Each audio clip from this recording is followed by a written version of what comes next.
गिरी हुई औरत ही अपनी बराबरी मर्दों से करती है।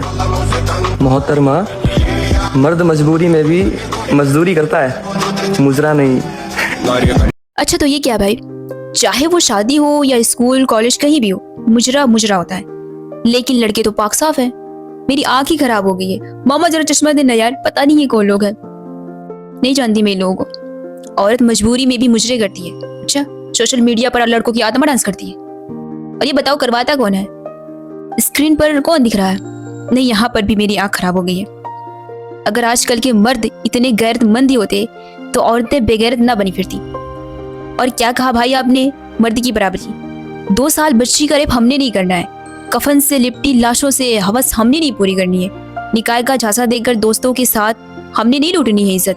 राय चलते मर्दों पर हमने नहीं सीटियां मारनी है। तुम करो तो रामलीला और औरत करे तो करैक्टर ढीला। इस्लाम में मर्द और औरत के लिए इज्जत व हया के उसूल दोनों के लिए हैं। मोमिन मर्दों से कहो अपनी निगाहें नीचे रखे और मोमिन औरतों से कहो अपनी निगाहें नीचे रखे। जब मर्द गैरतमंद रहेगा तो उसके घर की बहन और बेटियां भी गैरतमंद रहेंगी।